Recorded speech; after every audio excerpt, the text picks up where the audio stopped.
Welcome to America Reads Fun Learning Activities. We are college students who create learning activities for kids. Our fun activities are focused on reading, writing, and math.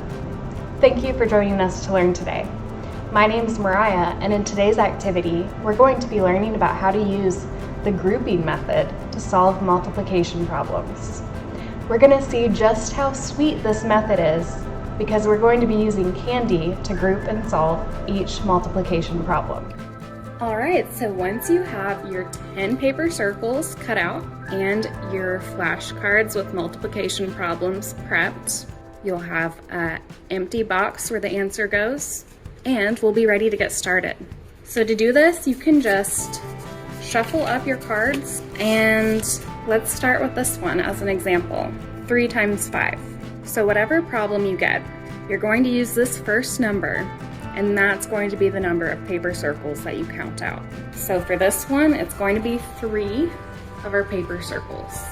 The second number is going to represent how many objects go into each circle.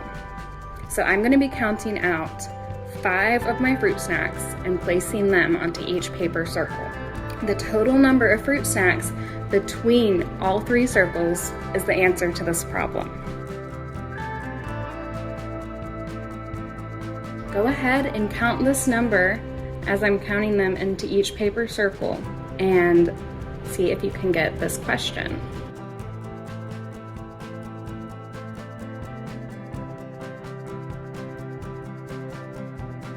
Alright, so take a second to count the total number of fruit snacks here, and we can go ahead and fill in our answer to the multiplication problem, 3 times 5. What number did you count? If you said 15, that's correct. Great job. So now that we've solved the problem, I'm going to write the answer, 15, into our answer box here.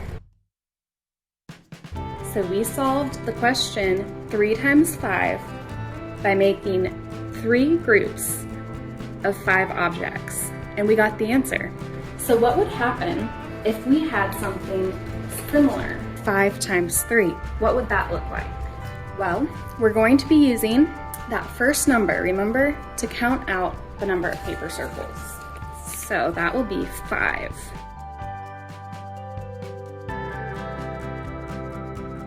And the second number, remember, is going to be how many of our objects go into each paper circle. So that's going to be 3 into each paper circle. So I'm going to go ahead and count this out, and we're going to see what the answer is to this problem.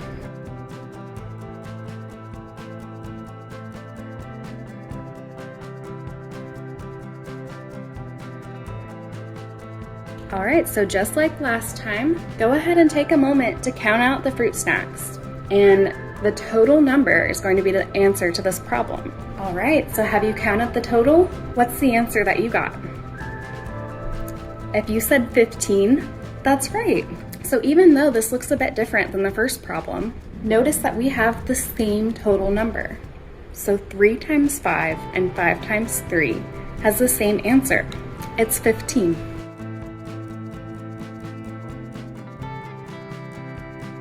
Now it's your turn to practice some of your flashcard problems by counting out your objects using the grouping method.